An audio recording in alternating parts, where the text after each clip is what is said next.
Rest in Peace, in general, is a song about a wife-beaten man, you know, a man that lays his hands on a woman, and she then calls up her sister to come and take care of business. And I wrote this song with Nicole Croteau and Chris Utley.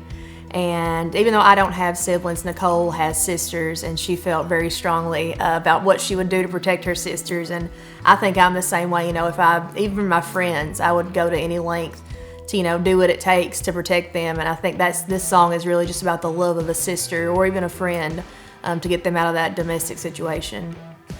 So I'd written a few times with Nicole and Chris. We're obviously great friends, but we got in the room that day and we didn't have any idea what we were going to write. It was just kind of one of those days where we were just shooting the shit and hanging out, and you know, Chris started picking this one kind of little riff on the guitar, and while we were talking, and we both just kind of turned to Chris and we're like, I like that, keep doing that. Well, me and Nicole usually do a lot of the lyrics of it, and she was like, this kind of sounds like mysterious, like murder, and I was like, let's write a murder song today. We just started with an obituary, a made-up name for the most part, J. Michael Adams, and we kind of just started telling his story of how big of a scumbag he is.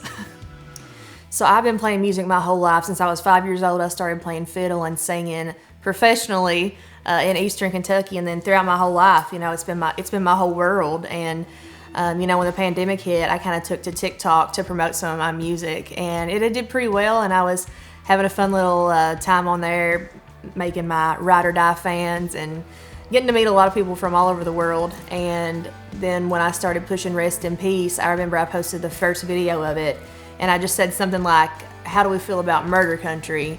And that video, I remember going to bed that night not thinking anything of it, and I woke up the next day and it had like 1 million views.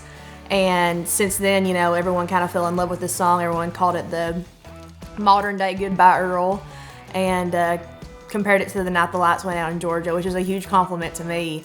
But it's really just, I think it's brought a lot of people together, you know, between it being about domestic abuse and just being a fun song to scream out loud at the shows. I think it's brought a lot of people together and close, and it's kind of made a really big community out of the Ride or Dies. Ashes to ashes and dust to dust. Who did it? Who done did it? Never gonna find out it was me. The Rest in Peace music video was so much fun. It was, you know, one of my first real music videos where we had a storyline, and we had to drive through a creek on this property in the middle of nowhere in Tennessee to even get to it.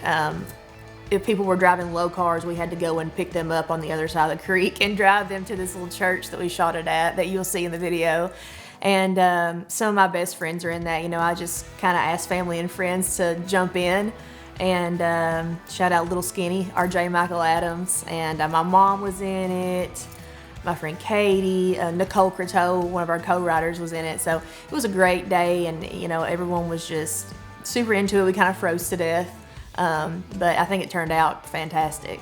I'm Taylor Austin Dye, and you've been watching Tad Talks. To see more behind the scenes content, be sure to like and subscribe.